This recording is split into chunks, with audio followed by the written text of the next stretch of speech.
First contact. High Elder Zixtal stood before the Galactic Council's assessment chamber, their crystalline form refracting the soft light of the ancient hall. The massive screens behind them displayed images of a small blue planet in an unremarkable solar system, Earth.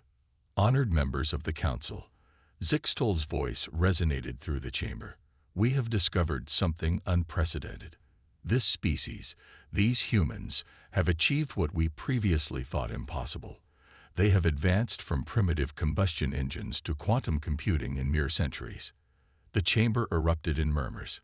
Council members from 1,000 worlds shifted in their seats, some extending sensory appendages to better analyze the data streams now flowing through the room. But they are violent, countered Council member Vrel, their plasma-based form pulsing with concern. Their history is stained with conflict. They still wage wars over resources and beliefs. Indeed, Zixtal acknowledged, yet observed their pattern. Each conflict has led to greater cooperation. Their greatest technological leaps emerged from their darkest moments. They possess something unique, an ability to transform crisis into opportunity. The Council's chief assessor, an ancient being of pure energy named Eternos, moved forward. You suggest we test them. The assessment has not been attempted in 10,000 cycles. No species has ever passed. I do, Zixtal affirmed, but not through our traditional methods. These humans respond differently to challenges. I propose something new, a test that will either prove their worthiness or demonstrate their limitations conclusively. The chamber fell silent as Eternos considered. The assessment had been designed to identify species worthy of joining the galactic community. It had also been designed to be impossible to pass, a way to keep primitive species from advancing before they were ready. Explain your proposal, High Elder. Zixtal gestured, and new images filled the screens. Complex mathematical models and simulations. We create a challenge that appears insurmountable. Not a simple puzzle or technological hurdle, but a threat to their very existence. Something that requires not just intelligence or technology, but the very qualities that make them unique. You wish to threaten their extinction. Vril pulsed with alarm. That violates our most sacred principles. No, Zixtal's crystalline form sparkled with intensity. I wish to present them with a challenge that appears to threaten their extinction. One that our own civilizations needed millennia to overcome. One that will require them to demonstrate whether they truly possess the qualities we've observed. Eternos' energy form fluctuated thoughtfully. You believe they will surprise us. I believe they will either fail spectacularly, proving they are not ready, or, Zixtal paused, their form glowing brighter, or they will show us something we have never seen before. The Council deliberated for what humans would consider days. Finally, Eternos spoke. Your proposal is accepted, High Elder. Design your test. But remember, if they fail, if they prove unworthy, we must accept that outcome. Understood, Zixtal replied. I will personally oversee the implementation. As the Council members dispersed, Zixtal remained, studying the images of Earth. Their crystalline form reflected the blue light of the planet, creating a cascade of colors. They had spent decades studying humanity in secret, watching their rapid advancement, their incredible resilience, their puzzling ability to unite in the face of overwhelming odds. Now it was time to put them to the ultimate test. Zixtal began composing the message that would be simultaneously broadcast to every communication device on Earth. The message that would change human history forever, if they were worthy. The test would begin at dawn. The challenge. Dr. Sarah Chen was in her quantum computing lab at MIT when every screen, phone, and device on Earth flickered to life simultaneously. The message was simple, yet its implications were staggering. People of Earth, you have been chosen for the great trial. In exactly one solar rotation, your star will begin to destabilize. You have 5 of your years to solve this problem. The solution exists. Whether you find it will determine your place in the galaxy. We are watching. The message repeated in every language, accompanied by complex mathematical proofs demonstrating both the impending stellar event and its artificial nature. There was no doubt about its authenticity. The first 24 hours were chaos. Stock markets crashed. Religious leaders proclaimed the end times. Military forces worldwide went to high alert. But then something remarkable happened, something that made Zixtal's crystalline form pulse with interest as they observed from their cloaked monitoring station. Director Sarah Chen addressed the emergency United Nations session from MIT, her voice steady despite the unprecedented situation. The data included in the alien transmission contains something fascinating. It's not just a warning, it's a challenge. The mathematical models they've provided, they're giving us breadcrumbs. On screens worldwide, she began breaking down the alien equations. These aren't just proofs of our sun's impending destabilization. They're fragments of a larger physics framework, one that suggests the existence of technologies we haven't even imagined yet. In their observation post, Zixtal registered surprise. No species had ever decoded that hidden message so quickly. The humans were already exceeding expectations. Within a week, the initial panic had transformed into something else. Research facilities worldwide began sharing data openly. Private companies redirected their resources to the crisis. Former enemies found themselves working side by side in hastily assembled international think tanks. They're going to weaponize everything, Council member Vrel had warned during the planning phase. But they were wrong. Instead of weapons, humanity began building the largest collaborative scientific effort in their history. The International Solar Stability Project, ISSP, emerged from the chaos.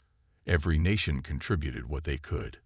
Computing power, scientific expertise, resources, manpower. Traditional power structures shifted as those with the most to contribute took leadership roles, regardless of their previous global standing. Sarah Chen found herself at the heart of it all.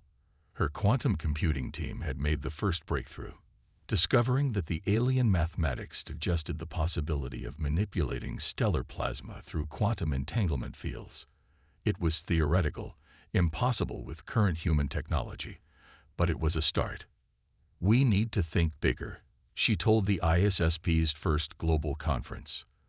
"The aliens didn't just give us a problem, they gave us a blueprint, but it's incomplete. They want to see if we can fill in the gaps." In their observation post, Zixtal shared the humans' progress with the Council. "They're already approaching the problem from angles we never considered," they reported. "Their quantum theories are crude but innovative. They're not just following the path we laid out, they're creating their own." The Council's response was mixed. Some saw promise in humanity's rapid organization and innovative approaches. Others worried about the pace of advancement. No species had ever moved this quickly. But it was what happened next that truly astonished their alien observers. As the first month drew to a close, Sarah Chen's team made another discovery, one that would reshape humanity's approach to the challenge entirely. The quantum entanglement fields, she announced to a packed auditorium, her excitement barely contained. "They're not just for manipulating stellar plasma. The mathematics suggests something far more fundamental. We think we can use them to manipulate space-time itself." In their observation post, Zixtal's crystalline form flickered with shock. The humans had discovered an application of the technology that even the Council hadn't considered. They weren't just passing the test, they were rewriting it. The race to save their star had begun. But increasingly, it seemed that humanity's greatest challenge wouldn't be finding the solution. It would be implementing it in time. They had the beginnings of an answer, but building technology millennia ahead of their current capabilities in just 5 years seemed impossible. Then again, as Sarah Chen liked to remind her team, impossible was exactly what humanity did best: innovation. The ISSP headquarters in Geneva had become humanity's command center. Holographic displays filled the converted stadium, showing real-time data from every major research facility on Earth. Dr. Chen stood at the central platform, surrounded by the world's brightest minds, as she presented their latest breakthrough. Traditional physics said this was impossible, she explained, gesturing to the quantum simulation running behind her. But we stopped thinking like traditional physicists. We started thinking like humans. The simulation showed their new approach, a network of quantum entanglement nodes that could be positioned around the sun. But unlike the alien mathematics had suggested, these nodes weren't designed to directly manipulate stellar plasma. We're not trying to prevent the star's destabilization, Sarah continued, her eyes bright with excitement. We're going to redirect it. The aliens gave us quantum entanglement technology thinking we'd use it one way. We're going to use it in a way they never imagined. In their observation post, Zixtol was joined by other council members, all watching with increasing fascination. The humans had taken their advanced physics and turned it sideways, finding applications that millennia of alien science had overlooked. The ISSP's plan was audacious. Instead of trying to stop the sun's destabilization, they would create a quantum network that would channel the excess energy through artificial wormholes, dispersing it safely across light years of space. It was elegant, efficient, and completely unprecedented. They're not following any known scientific development path, Vrel observed, their plasma form fluctuating with concern.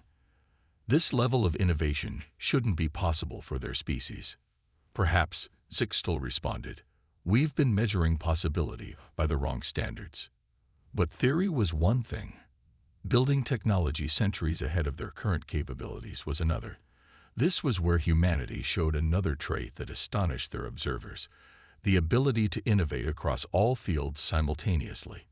Quantum computers that should have taken decades to develop were being built in months. New materials needed for the entanglement nodes were being created through novel applications of nanotechnology. Space launch capabilities were advancing at an exponential rate as private companies and national space agencies pooled their resources and expertise. The first test of the quantum network came 3 years into the project. A small-scale version was constructed in Earth orbit, designed to redirect a tiny fraction of solar energy. The aliens watched, expecting failure. Instead, they witnessed something remarkable. The test wasn't completely successful. The network only achieved 23% of its intended effect. But rather than seeing this as a setback, the humans celebrated. Don't you see? Sarah explained to reporters worldwide. We just proved the fundamental theory works. Everything else is just scaling up. We can do this. The aliens had expected the partial failure to demoralize humanity. Instead, it energized them. Work shifts doubled. Innovation accelerated. Global cooperation deepened. But it wasn't just the technical achievements that caught the Council's attention. It was the way humans approached problem-solving itself. When traditional materials couldn't handle the quantum stresses, they didn't just look for stronger materials. They'd redesign the entire system to work with existing limitations. When computing power fell short, they didn't just build bigger computers. They created new computing architectures that required less power. They're not just advancing, Eternas observed during an emergency council session. They're evolving their entire approach to science and technology. This isn't just about passing our test anymore. The council members watched as humanity pushed the boundaries of what they thought possible. The quantum network prototype grew larger, each iteration more stable than the last. The mathematics behind it became more refined, more elegant. They weren't just copying the alien science anymore. They were improving upon it. As the 4th year began, Sarah Chen made another announcement that sent ripples through both human and alien observers. The quantum network hadn't just given them a way to save their star. It had opened up possibilities that would revolutionize human civilization itself. The same principles that let us redirect stellar energy, she explained, could be adapted for faster-than-light travel, zero-point energy generation, even matter manipulation at a fundamental level. We're not just solving our current crisis, we're opening doors to our future. In their observation post, Zixtol's crystalline form pulsed with an emotion that took them a moment to identify. Pride. The humans hadn't just risen to the challenge, they had transcended it. And they weren't finished yet. Unity. With less than a year remaining before the sun's destabilization would begin, humanity faced its greatest challenge yet. The quantum network's design was complete, but building and deploying it would require a level of global cooperation unprecedented in human history. The construction sites stretched across every continent. Desert facilities in the Sahara manufactured quantum cores, while submarine factories in the Pacific assembled the massive containment structures. Space launch facilities operated around the clock, with rockets lifting off every few hours to transport components to the assembly stations in orbit. But it wasn't enough. The calculations were clear. At their current pace, they wouldn't finish in time. "We need more," Sarah Chen addressed the emergency UN session. "More resources, more workers, more everything. We're not just racing against time, we're racing against physics itself." The response that followed would be remembered as humanity's finest hour. Cities worldwide went dark to redirect power to the manufacturing plants. Millions of volunteers left their jobs to join the construction efforts. Countries emptied their strategic reserves, redirecting everything to the project. Former enemies shared military secrets that could help with deployment. Private citizens donated their savings to fund the effort. In their observation post, the Alien Council members watched in amazement. "This level of sacrifice is irrational," Vrel noted. "They're dismantling their own civilization to save it." "No," Zixtal corrected. "They're transforming it." The transformation became evident as new problems arose. The quantum cores proved unstable during early orbital assembly attempts. Rather than slow down, humanity adapted. Thousands of engineers worked in shifts, redesigning components on the fly. When traditional solutions failed, they created new ones. A breakthrough came from an unexpected source. A group of artists working with quantum physicists proposed using musical harmonics to stabilize the cores. The idea seemed absurd, but in their desperate race against time, humanity tried everything. To everyone's surprise, it worked. The quantum harmonics not only stabilized the cores but improved their efficiency. "That's not possible," Council member Vrel insisted. "The physics makes no sense." "Their greatest strength," Eternos observed, "is that they don't know what's impossible."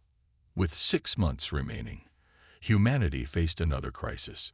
The orbital assembly stations were failing under the quantum stresses.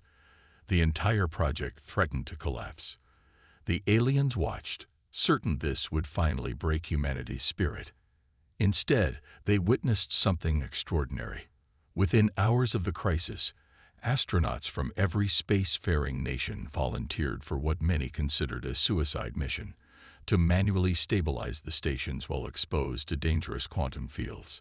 The risk of death was high, but they stepped forward anyway. Sarah Chen, despite her critical role in the project, was among the first to volunteer. "We didn't come this far to fail now," she declared as she boarded the shuttle. "Either we all make it, or none of us do." The mission succeeded, but at a cost. Several astronauts suffered severe quantum exposure, yet their sacrifice inspired even greater unity.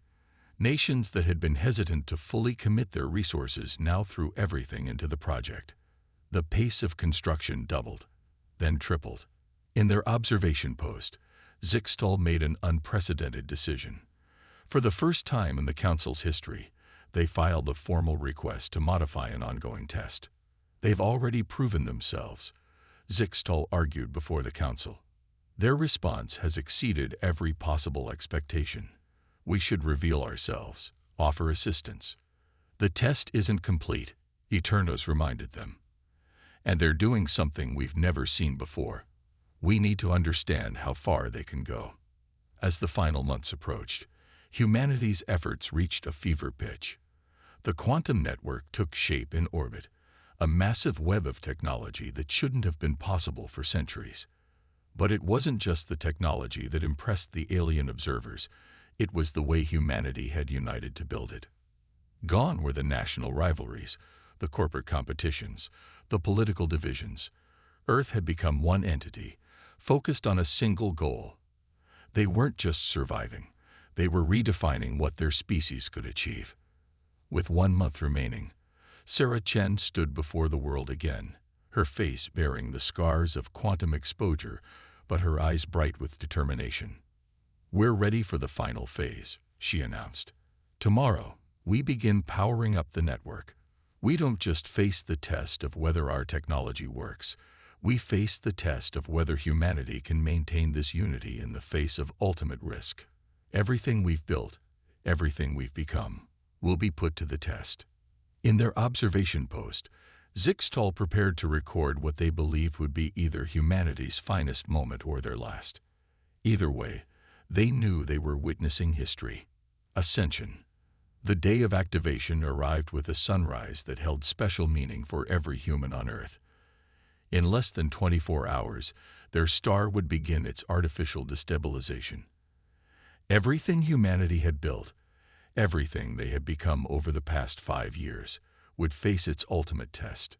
Sarah Chen stood in the Global Control Center, surrounded by screens showing every component of the quantum network. The massive web of technology encircling their star was an achievement that should have taken centuries. They had done it in 5 years. "Begin power-up sequence," she ordered, her voice carrying to every corner of the planet through the unified communication network. Billions watched and waited.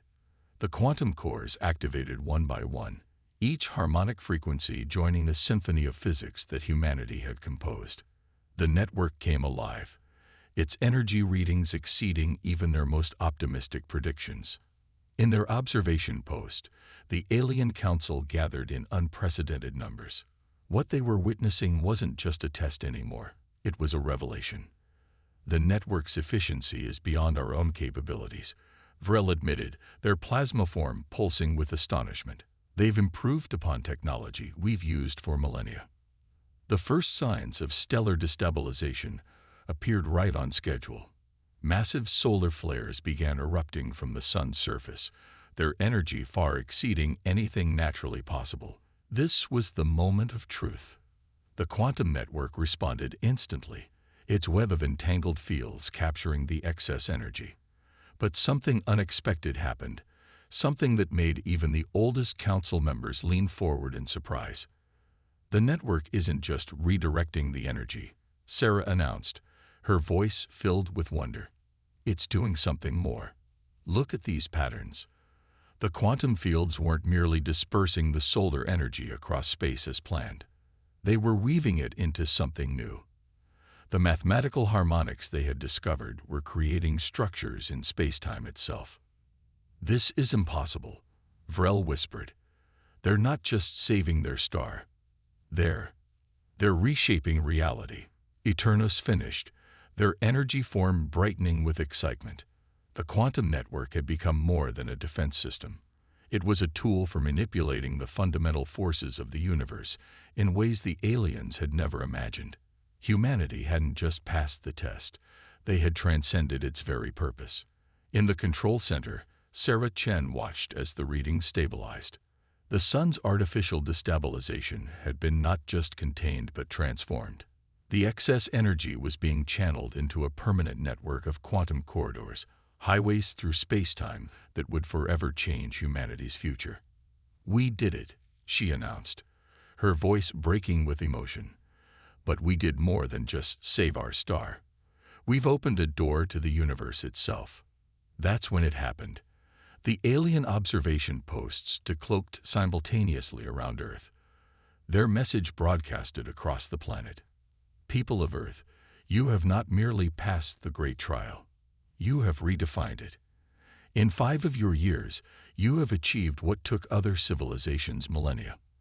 But more importantly, you have shown us something we had forgotten, that the true measure of advancement isn't in the destination, but in how a species chooses to reach it."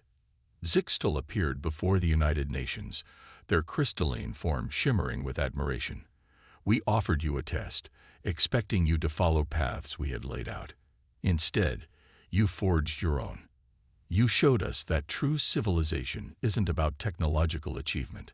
It's about the unity, creativity, and indomitable spirit that drives it. We stand ready to welcome Earth not just as a member of the galactic community, Eternos announced, but as a teacher.